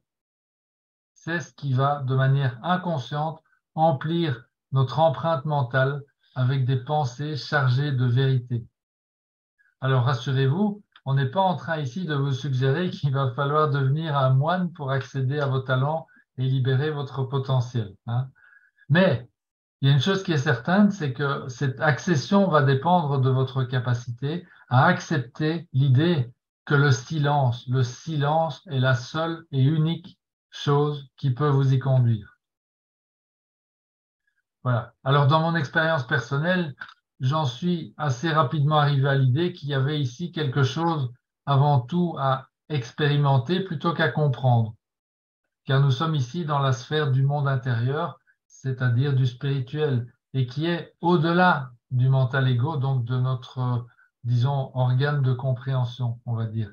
Donc, ce monde spirituel, c'est celui qui peut nous rendre, le mental ego, qui peut nous rendre fous à force de faire tourner en continu le petit vélo dans la tête, chercher à comprendre. Oui, mais pourquoi le silence? Pourquoi le silence? En fait, si vous me posez cette question, je dirais, je n'en sais strictement rien. La seule chose que je sais, c'est que ça marche. Voilà. Donc, L'idée, ben, ça va être d'apprendre à expérimenter le silence. Alors Françoise, à toi l'honneur maintenant pour expliquer comment ça va pouvoir se produire. Donc, vous avez toute la compréhension à portée de main pour ce que vous vous apprêtez à vivre et si vous le souhaitez. Ça, c'est bien clair. Et ce sera tellement différent que si vous aviez essayé ça il y a quelques semaines, c'était pas possible, vous n'étiez pas prêt. Parce que maintenant, vous comprenez comment utiliser les outils. Là. Vous avez une trousse à outils beaucoup plus développée, beaucoup plus importante. Vous avez développé des moyens pour à vous assurer la position assise en silence, avec tous les exercices chaque semaine que vous faites. En fait, vous devenez des experts dans le domaine des idées. Maintenant, que se passerait-il si vous restiez totalement silencieux pendant des jours? Vous savez, les heures, c'est bien, mais les jours, ça peut changer la vie. Donc, chaque fois qu'on fait ça, c'est vrai, il y a quelque chose de très grand qui se produit dans la vie. On va y revenir un peu plus tard. Donc, il y a un moment où vous recevez toutes les choses demandées, et pour certains d'entre vous, ça a déjà commencé. Je le sais puisque vous mettez vos témoignages dans l'Alliance. Elle commence à s'afficher comme preuve et vous la reconnaissez puisque vous êtes devenus de grands observateurs. Vous devenez d'ailleurs un maître de la manifestation et ce n'est que le début. Les gens que vous rencontrez, les connaissances qui vous sont données, les outils qui sont soudainement à votre disposition et que vous n'aviez pas auparavant, en fait, les miracles, ils sont partout et la magie opère. C'est ce qu'on avait vu la semaine passée. Il y a des guides incroyables qui apparaissent, des guides qui fournissent des informations, qui posent des questions, qui créent des solutions à des choses que vous aviez précédemment perçues comme des obstacles, alors que ce n'en sont pas. En fait, c'est des guides qui aident à découvrir la sagesse intérieure. Et le mot est abandon pour certains. C'est peut-être pas le bon mot pour vous, mais peut-être que pour vous, c'est écouter. Peut-être que c'est permettre, que c'est lâcher prise. Je ne sais pas ce que c'est votre mot préféré. Mais la profonde sagesse de Joseph Campbell se résume en une phrase pour ceux qui envisagent le vrai voyage du héros, pour ceux-là qui sont au bord de l'abysse. Nous devons être prêts à abandonner la vie que nous avons planifiée pour avoir la vie qui nous attend. Reconnaissez alors et suivez votre bonheur et soyez reconnaissants. Quel est le sens de la vie? Quel est le sens de votre vie? Qu'est-ce qui donne un but à la vie? Le sens de la vie? Ben, la vie n'a pas de sens. Elle n'en a jamais eu, elle n'en aura jamais, jusqu'à ce que vous ouvriez vos cœurs et que vous trouviez vos talents. Oui, la vie, elle n'a pas de sens en soi. Le seul sens, c'est le sens que vous lui en donnez. Rappelez-vous le sens de la vie. Rappelez-vous là, avec les deux Africains là qu'on a dans. Le sens de la vie, c'est de trouver vos talents. Le but de la vie, c'est de les donner. Et Campbell, il a inventé l'expression « suivez votre bonheur ». Et la plupart des gens ne le trouvent pas. Or, la façon de vivre la vie de la manière, mais la plus étonnante, la plus significative, c'est de trouver vos talents et puis de les donner. C'est le retour à la tribu et être transparent pour le transcendant, être vrai, être authentique. En chacun de nous, il y a des talents uniques. Et les trouver et développer le potentiel qu'ils présentent, ça va définir parfaitement ceci. Faites ce que vous aimez et vous ne travaillerez jamais plus un seul jour dans votre vie. C'est le bonheur. Ça signifie viser l'excellence avec vos talents et vous détacher du succès parce que le monde, il a besoin de vous et de vos talents uniques C'est dans la recherche de l'excellence avec vos talents uniques qu'on va trouver son chemin vers le bonheur. Alors, la plupart des gens, ils utilisent un mot qui est vraiment un broyeur de rêves. Et ce mot, c'est mais, M-A-I-S, suivi d'excuses, de raisons, d'explications, de ci, de là, de pourquoi. Ce mais, c'est vraiment un problème lié à la zone de confort, tout simplement. Le mot mais, M-A-I-S, quand vous entendez une idée, ça devrait vous mettre en alerte, là, en alerte rouge. La zone de confort, elle prend le dessus, en fait, tout simplement. Et elle déploie mais toutes sortes de tactiques désagréables si vous n'êtes pas attentif. Ce n'est pas que vous ne le faites pas, que vous manquez de temps, que vous manquez d'organisation ou toute autre histoire là, que votre zone de confort vous raconte à ce moment-là. Non, non, c'est un choix. C'est vraiment simple. Succombez aux habitudes de votre zone de confort ou bien devenez l'aventurier, curieux, le découvreur de la potentialité inestimable qui attend d'être revendiquée à l'intérieur. Cela devient ici même, juste là maintenant, à cette seconde, un choix, un moment décisif sur deux niveaux. Il vous définira ou vous le définirez. Tout d'abord, un des premiers composants de votre zone de confort, là, vont s'affirmer, ce sera le moment numéro 1. Et le moment numéro 2, que vous exécutiez ou non cette chose. Est-ce que vous allez devenir l'aventurier curieux ou bien est-ce que vous allez obtempérer pour la zone de confort? La chose la plus excellente pour vous, les aventuriers, parce que je sais que vous êtes tous des aventuriers quand même curieux, autrement vous ne seriez pas là, c'est que vous ne savez pas quel trésor vous allez trouver. C'est votre découverte, ce sont vos talents uniques. Ils n'attendent que d'être révélés. De quoi s'agit-il? Alors, quels sont vos talents uniques? Où trouvez-vous ce potentiel que nous avions promis là, de vous révéler? Nous entamons maintenant ce grand moment. On est quand même à la fin à la 20e semaine. Hein? On va entamer ce grand moment où vous abandonnez le monde que vous connaissez en entrant dans le silence. Le silence total. Moi, je vais vous faire 3 propositions pour l'exercice que vous allez avoir l'occasion de faire pendant la semaine, puisque notre objectif pour vous, c'est de vous ouvrir aux forces créatrices illimitées. Vous avez la possibilité de faire un exercice, mais qui vous laissera complètement changer de l'autre côté de l'abysse, là, dans le schéma du voyage du héros.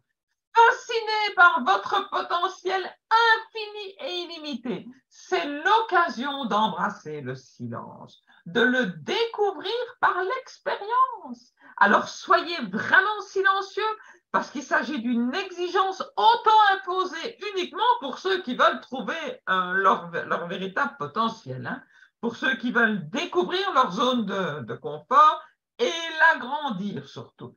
Cette semaine, nous vous demandons de faire l'expérience du silence. Pendant combien de temps pouvez-vous faire cela? Alors, essayez au moins une journée complète ou des parties de 2 journées. Vous pourriez commencer, je ne sais pas moi, un midi, un mardi, et terminer le jeudi midi. Enfin, je vous encourage vraiment à faire plus si vous savez faire plus. Donc, abandonnez ce dont vous n'avez plus besoin et le désir de rencontrer votre futur soi.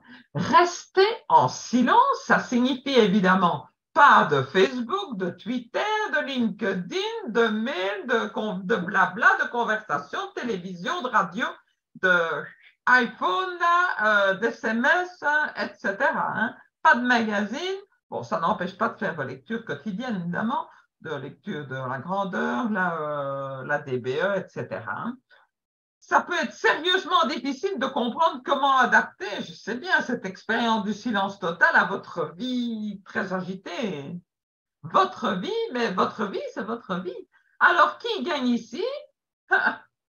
Votre zone de confort. La vérité, ben, vous pouvez trouver comment trouver le temps de vous taire. Combien de temps vous faut-il pour être vraiment silencieux, pour arrêter ce dialogue interne? Que pensez-vous qui pourrait se produire si vous pouviez rester silencieux pendant 1, 2, 3, 4 ou 5 jours consécutifs au cours de la prochaine semaine?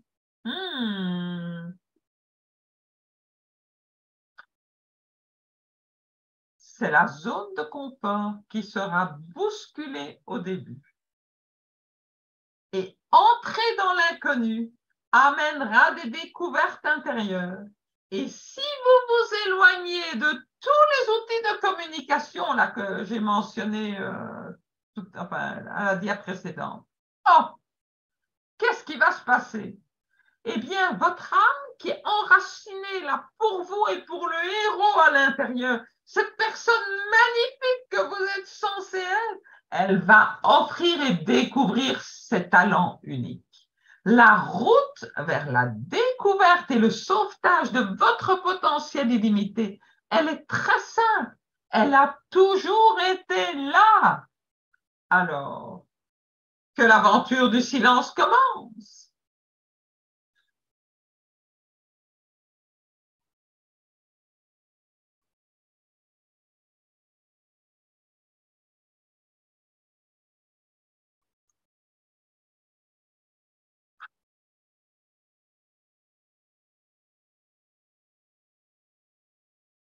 Voilà les amis, eh bien écoutez, on a terminé cette session 20, cette séance 20. On va passer au mastermind. La pratique souvent, et ce n'est que du bonheur quand on en prend l'habitude. Oui, Chantal, tout à fait, je confirme, je confirme. Je confirme. Alors, il y a une expérience extrême que je vous cite si jamais vous êtes de ceux ou celles qui se sentent tentés par l'expérience, parce que moi, je l'ai faite il y a quelques années. Ça s'appelle le Vipassana. Et là, vous êtes 10 jours dans le silence absolu. Je vous rassure, c'est encadré, mais c'est une expérience unique pour ceux qui ont envie de la faire. Ça apporte quelque chose d'extraordinaire. Le Vipassana. Il y a moyen de faire ça un peu partout Dans le monde entier. Voilà.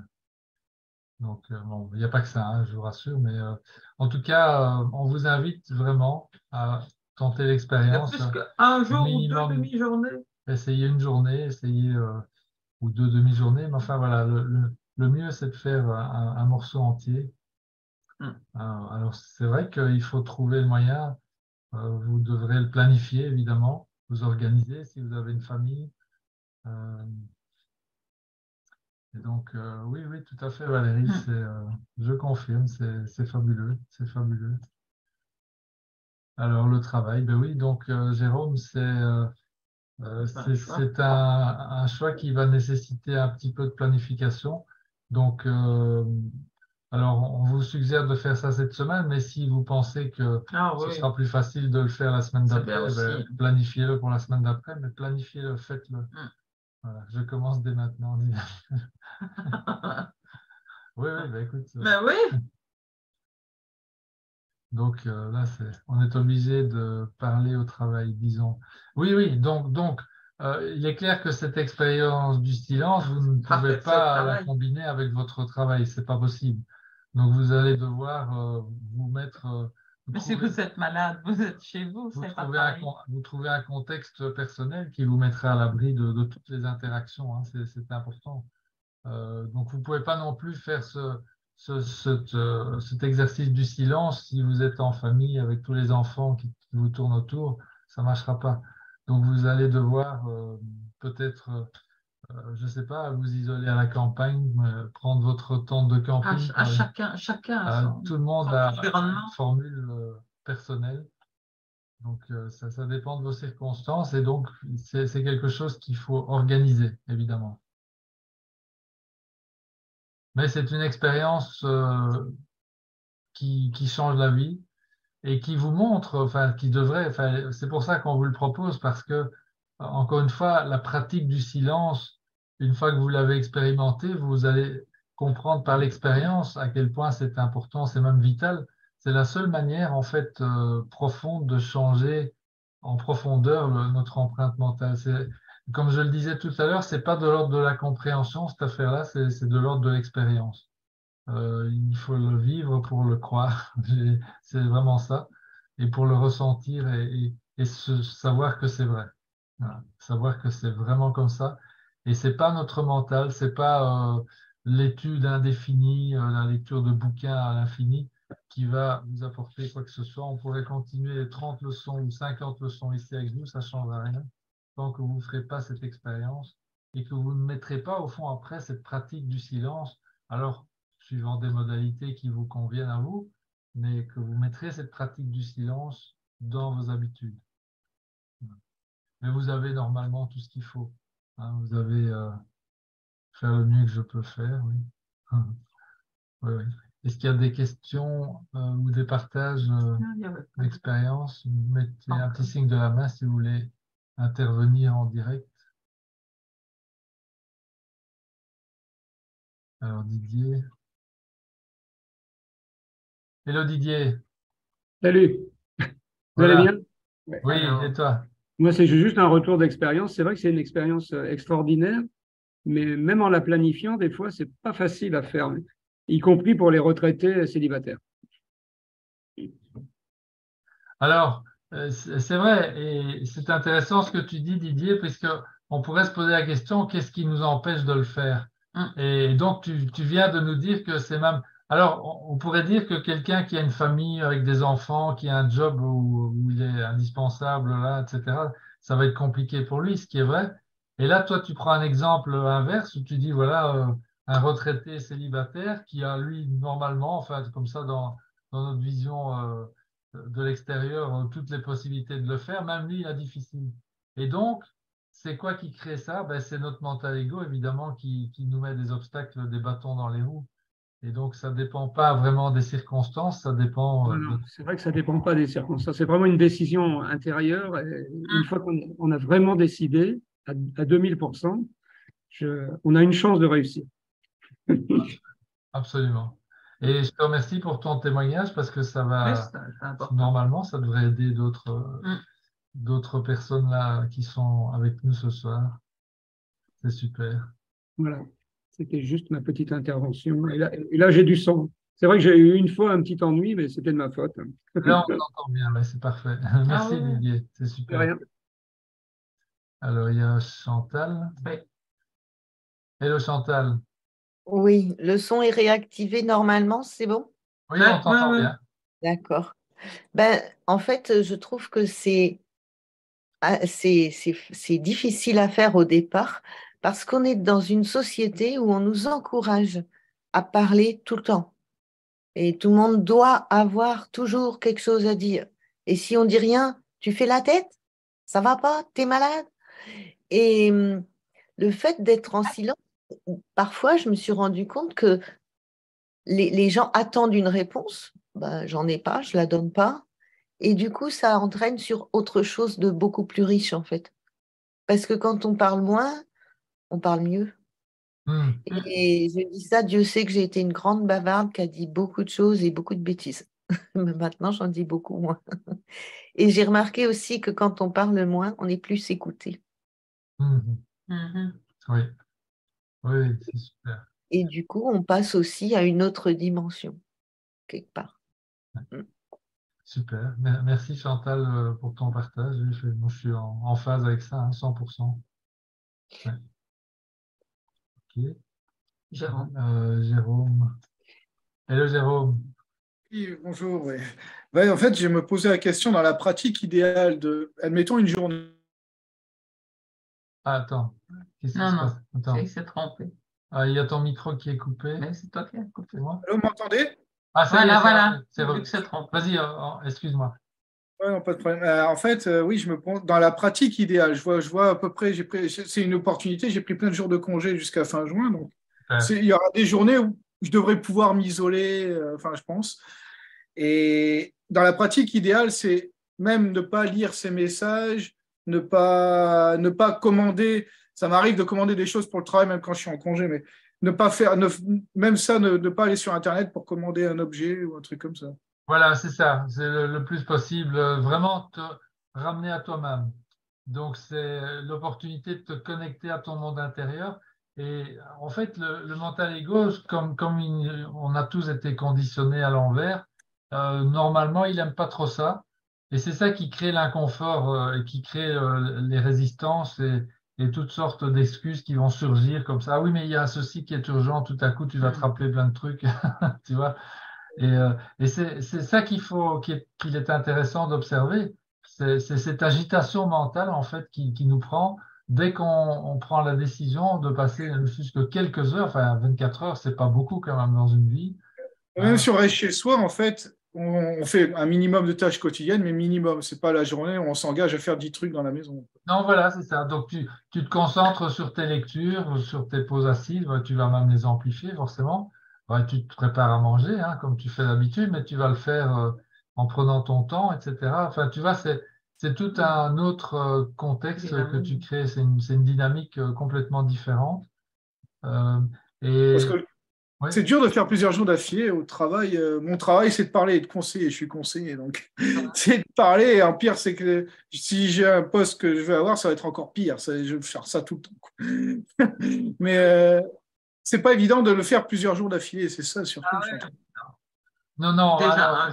C'est pour ça que je parlais de l'expérience du Vipassana, parce que là, en fait, c'est 10 jours d'affilée. Il y a moyen de le faire en réduit sur 3 jours d'affilée, mais sinon, vous pouvez le faire moi, j'avais fait en 10 jours d'affilée.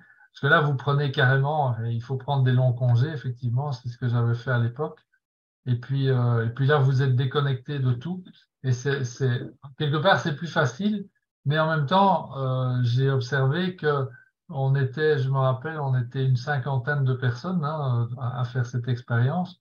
Il y avait plein de règles qui faisaient on communiquait pas ensemble et tout ça. Mais j'observais évidemment que certaines personnes, au début, ils ont pas tenu, en fait. C'est cette présence à soi qui parfois, pour certains, est insupportable. Il y a le mental ego qui pète un câble et donc ça conduit les gens à… On se parle dans sa tête aussi. C'est ça qui n'est pas évident, c'est de déconnecter et pas se parler dans sa tête. C'est quelque chose que j'essaie de faire avec la méditation. Et ça c'est ce qui est définitivement plus difficile. On peut ne rien dire, être assez passif, mais dans notre tête, il y a des choses qui se passent et on se parle un peu.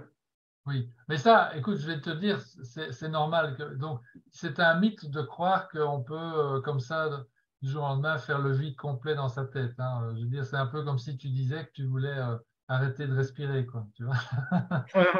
Et ton cœur s'arrête de battre. Non, ben là, les pensées, elles ont ce mécanisme. Après, la seule technique, c'est de dire le mot pensée, pour se retourner sur soi-même. C'est ça la technique qu'on apprend un peu dans les trucs de méditation. Oui, ou alors te concentrer sur ta respiration.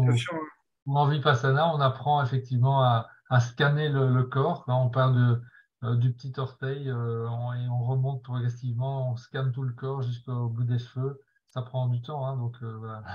Ok, je vais tenter l'expérience cette semaine. Voilà, ben écoute, après, fais-nous part, de votre expérience. Et quand on travaille, qu'on parle à personne, je pense qu'on peut aussi le faire un peu, même si on écrit, on peut être assez au calme.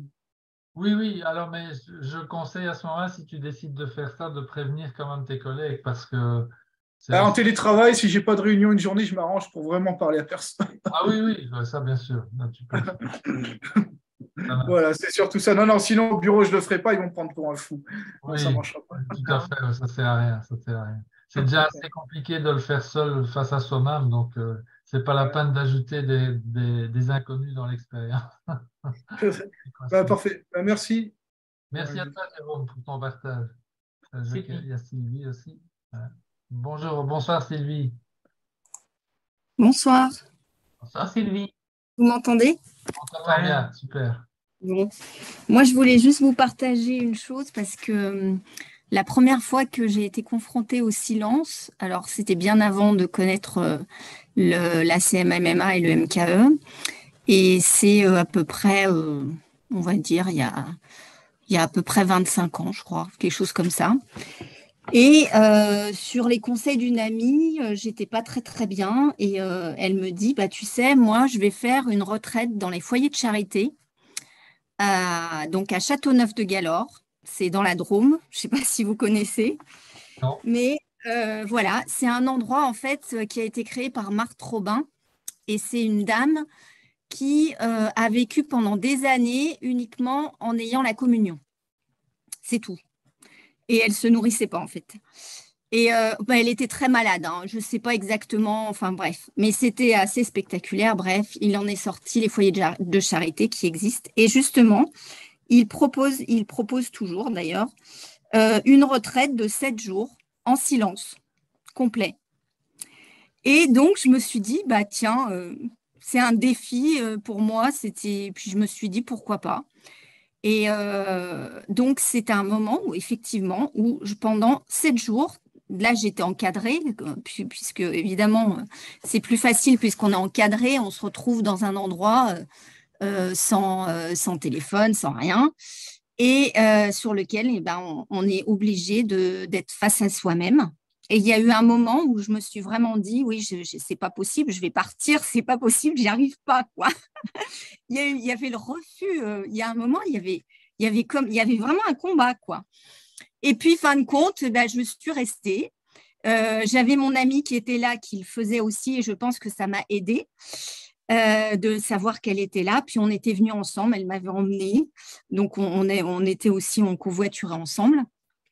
Et je voulais juste vous partager ce qui s'est passé ensuite. C'est que quand j'ai terminé, j'ai ressenti une joie profonde comme j'ai jamais ressenti dans ma vie. Mais vraiment une joie énorme. Et j'avais vraiment l'impression vraiment de m'être retrouvée ou de m'être trouvée. Et ça c'est le fruit du silence pour moi.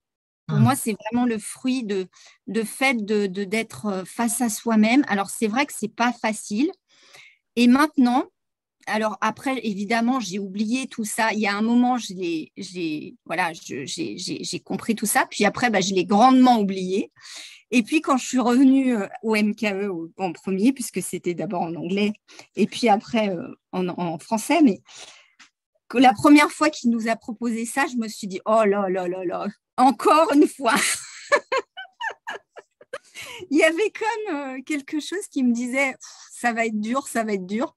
Bon, voilà, c'était pas forcément dur, mais maintenant, ce que je peux dire, c'est qu'en fait, je le recherche. Je recherche ces moments où je suis, moi, face à moi-même. Et le fruit de ça, c'est vraiment la joie profonde. Alors, je ne sais pas si sincèrement, je ne sais pas si j'ai trouvé mes talents, mais peut-être que je me suis peut-être pas posé les bonnes questions à ce moment-là. Et d'ailleurs, c'est une question pour vous. Est-ce qu'il y a un moment où, voilà, parce que moi, c'est vrai que quand je suis dans le silence, en fait, je suis plutôt dans l'écoute, oui, l'écoute de moi-même. Alors, je reçois des choses, hein, évidemment. Je reçois des messages ou je reçois des choses qui me semblent évidentes. Et puis ensuite, je les écris ou pour pouvoir aussi réfléchir et les mûrir ensuite. Mais je me posais cette question, est-ce que vous, quand vous faites ces moments de silence, vous les faites de façon, dirigée? Est-ce que c'est des choses dirigées ou pas? Voilà, je voulais juste vous partager. Oui. En tout cas, merci pour ton témoignage, Sylvie. J'espère que ça va inspirer la plupart d'entre vous à tenter l'expérience si vous ne l'avez jamais faite avant. Mais pour répondre à ta question, c'est les deux. Il y a des moments où je le fais de façon avec une question spécifique en tête. Voilà. Et d'autres moments où c'est simplement le plaisir de me retrouver dans le silence et de profiter, par exemple, d'un moment dans la nature, ou alors, quand c'est plus long, ben oui, d'être face à moi-même, mais d'être libéré de toutes les préoccupations, etc., et de pouvoir laisser venir les choses et être avec moi-même, en fait, tout simplement.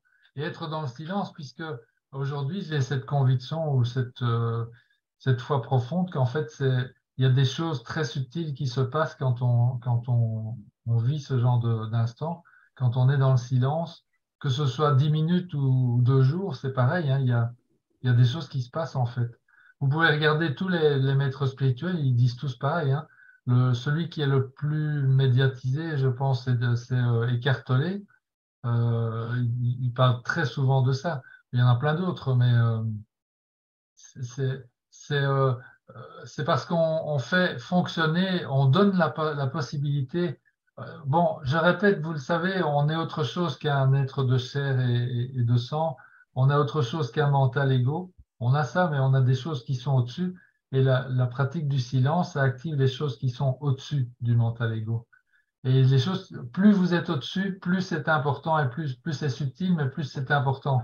Parce que ça se répercute dans la totalité de notre être. Donc voilà, donc pour répondre à ta question, ça dépend, c'est les deux.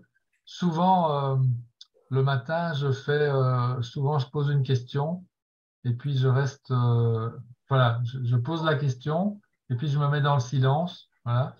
Et de temps en temps, j'ai aussi la technique de laisser venir. Donc là, je prends de quoi écrire et j'écris ce qui vient. Mais je laisse venir. C'est pas mon mental qui écrit les mots. C'est ce qui vient, quoi. C'est une pratique, bon, on va dire, un peu plus avancée, j'ai envie de dire, enfin, qui est venue par la suite, mais que j'adore faire aussi. Ok, merci. Et juste pour revenir aussi je crois que c'est Chantal qui disait que effectivement, quand on est silencieux, bah, ça peut paraître pas très bien accueilli parce qu'on aime le silence. Et en fait, je pense que ça renvoie aussi à l'autre et que nous, quand on est dans cette posture-là, eh bien, ça interroge aussi les autres dans ce tourbillon et comment dire, ce brouhaha constant qui fait que voilà, c'est aussi fait pour que ça nous empêche de penser en fait. Oui. Nous empêcher vraiment, c'est fait exprès quoi. Et donc, je pense que voilà, faut tenir bon d'avoir cette façon d'être qui est différente, mais qui interroge aussi les autres. Parce qu'on peut aussi montrer qu'il y a d'autres chemins, il y a d'autres façons de vivre, tout simplement. Voilà. En déconnexion avec la rivière des rêves, effectivement. Après, je veux dire, s'il y a une pratique délibérée de silence, et que vous décidez de la faire aussi avec les gens autour de vous, c'est utile quand même de leur en toucher un mot, quoi. Parce que sinon, il va y avoir, comme tu le disais, il y a toutes sortes de projections. Alors après, bon, bah, oui, ça peut aussi être un moyen de provoquer ça, hein. S'il y a un côté provocateur chez vous, bah, vous pouvez dire, OK, bah, je dis rien, mais je le fais. Et on va voir ce qui va se passer. Bah, il se passera des choses, hein, je peux vous dire. Effectivement, ça interpelle. Dès que tout à coup, on réagit plus, on reste dans le silence, on se dit, mais les gens, ils vont se mettre à interpréter toutes sortes de choses, quoi.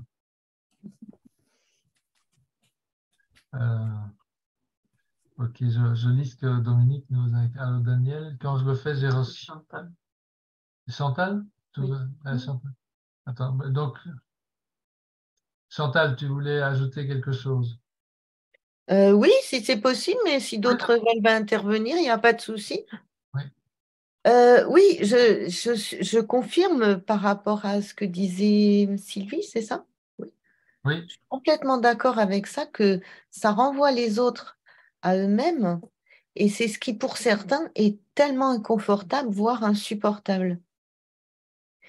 Et c'est une expérience, j'ai fait 2 expériences récentes. L'une plus ancienne, qui était que moi, j'étais en silence, mais dans l'écoute. Et ça a permis de dénouer un problème. En fait, les gens ont vomi tout ce qu'ils avaient à vomir. Et du coup, la situation très conflictuelle au départ a terminé qu'on a bu un café ensemble. Mais pendant 5 minutes, je les ai laissés vociférer tout ce qu'ils pouvaient. sans rien dire. Mais il n'y a plus de problème par la suite. Et l'autre expérience, c'est que je me fais embaucher comme saisonnière pour piquer les oignons et j'adore ça. Et c'est une expérience passionnante. J'ai appris plein de choses sur moi, le cerveau, mes mains, mon côté droit, mon côté gauche. Et à un moment, j'ai vécu ce silence du mental. Mais alors ça, c'est extraordinaire. Il n'y a plus rien dans la tête. Et mais c'est un repos, c'est une cure de jouvence impressionnante, quoi. Et en fait, j'ai beaucoup aimé. Et ça s'est produit, je pense, parce que le fait d'avoir un geste répétitif est toujours le même, piquer des oignons. Alors, c'est toujours le même, mais comme je fais un coup à droite et puis le rang d'après, je fais à gauche parce qu'il se passe des choses différentes. Hein. On fait appel à la zone du cerveau, pas la même, donc il se passe des tas de choses. Mais à un moment, paf, c'était le silence du mental. Et ça, je vous assure, c'est que du bonheur. On se retrouve dans un espace où il n'y a rien. Et c'est génial. Et donc, faire le silence, c'est à la fois ne pas parler, mais aussi c'est le silence du mental aussi. Et quand on atteint ça, et on l'atteint à un moment, le vipassana, je pense que c'est ça aussi qu'on atteint, et ben là, waouh, c'est super, quoi.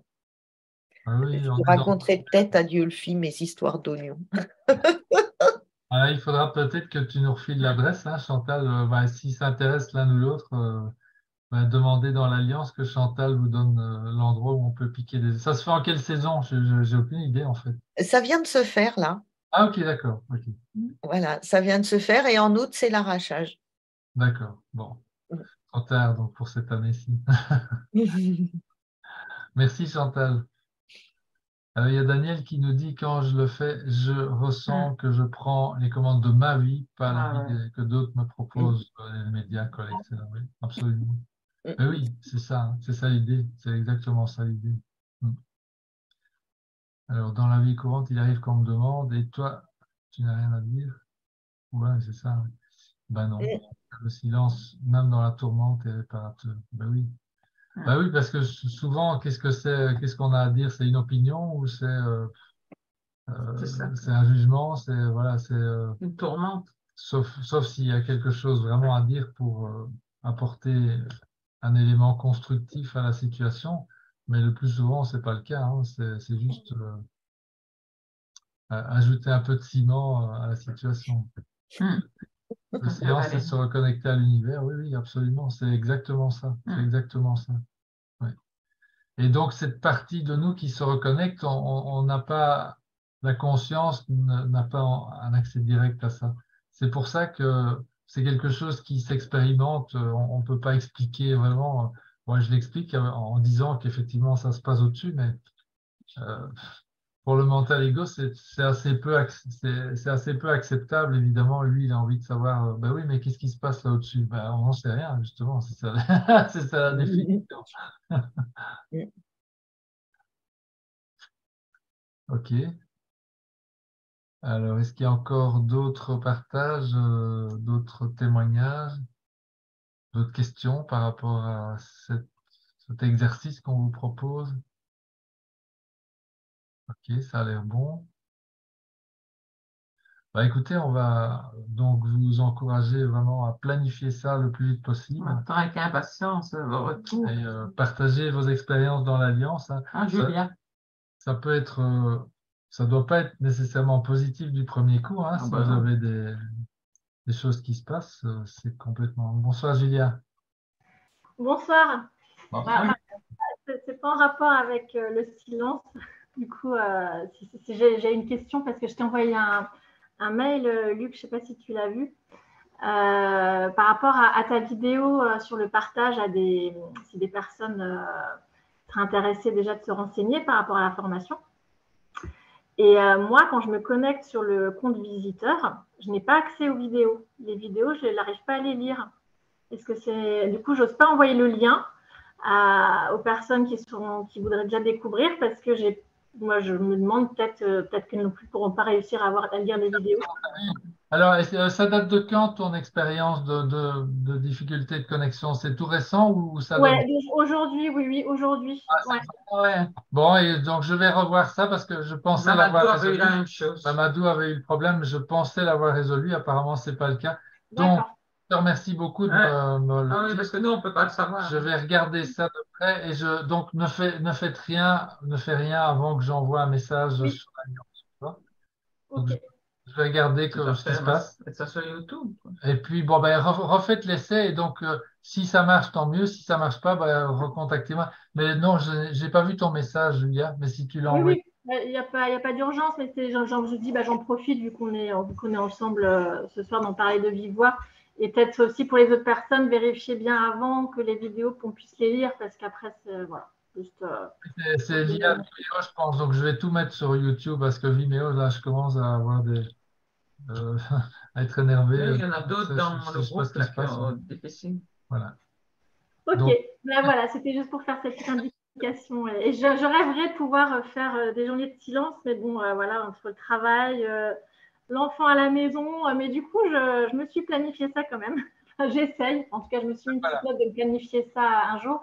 Mais c'est vrai que moi, j'avais fait par exemple un jeûne aussi pendant, voilà, c'était presque 36 heures. Déjà, rien que de faire ça, c'est aussi une autre. On est beaucoup plus à l'écoute de soi-même quand on fait un jeûne aussi long. Alors après, on peut faire plus long, bien sûr, ou plus court. Hein. Mais et c'est vrai qu'en plus, et aussi j'avais fait une fois pendant une journée où vraiment j'avais coupé mon téléphone. Voilà, bon, c'était qu'une journée, c'était en vacances. J'avais prévenu avant, voilà, je ne serai pas joignable. Même au niveau des heures, hein, j'avais coupé. Donc je ne sais pas quelle heure il était. Donc c'était un peu bizarre parce que du coup, je mangeais à des heures qui n'étaient pas du tout. Mais moi, j'étais à l'écoute de moi-même. Quand est-ce que j'ai faim? Qu'est-ce que j'ai envie de manger? Et pas parce qu'il est midi, il faut manger. C'est vraiment être à l'écoute de soi, quoi. Et c'est super intéressant. Donc c'est vrai que j'ai hâte d'expérimenter un jour vraiment ces jours de silence et ça doit être vraiment chouette. Mais je le ferai. Mais oui, dans ta situation, c'est clair et net, il faut le planifier. Et donc, sois réaliste, hein, je veux dire, tu ne dois pas nécessairement chercher à faire 2 jours d'affilée directement. Même si tu ne parviens qu'à faire une demi-journée au départ, c'est toujours ça de fait. Mais après, tu peux le replanifier régulièrement et allonger un peu les périodes, c'est toujours jouable. Il suffit d'avoir. Très bien. Eh ben, merci beaucoup. Merci à toi. Et donc, je vous tiens au courant tous et toutes pour les vidéos. OK. J'ai essayé la vidéo, ça fonctionne. C'est toi, ça fonctionne. Donc, mais il y a des choses ça ne fonctionne pas. Donc, c'est ça que je dois comprendre ce qui se passe, quoi. Même les vidéos d'introduction, regarde chez Daniel Chiron, ça ne fonctionne jamais. Ouais. Et normalement, il faut avoir un compte Gmail. Mais après.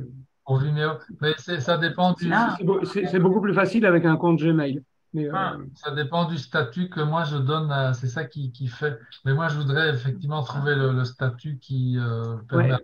Qui embête personne. Oui. Qui n'embête personne, effectivement. Voilà. Alors, oui, donc pour la vidéo de Campbell, je viens de la mettre juste avant de démarrer la session sur le site, enfin sur l'Alliance. Donc, allez-y. Donc, c'est en VO, hein, il y a juste les sous-titres que vous pouvez activer, mais qui sont en anglais aussi. Donc, Jérôme, tu peux l'écouter tel quel. Et il a vu. Ça commence à 5 minutes 30 l'interview. Le début, c'est pas très intéressant, mais par contre, Campbell, c'est hypnotique. Hein. Une fois qu'on l'écoute, ce bonhomme-là, il est incroyable. L'intro est super avec le départ de la fusée. Oui, c'est vrai. Bon, mais c'est un peu du. Enfin, ça dure 1 heure, donc si vous avez un temps limité, vous passez les 5 premières minutes pour être tout de suite dans le vif du sujet. Voilà. Ok, bon, belle semaine, belle soirée, belle semaine. Donc, si vous avez quelque chose, dites-le nous. Sinon, on va vous souhaiter effectivement une superbe semaine. Et puis, à dimanche prochain. Beaucoup de silence et à dimanche prochain pour la 21e séance.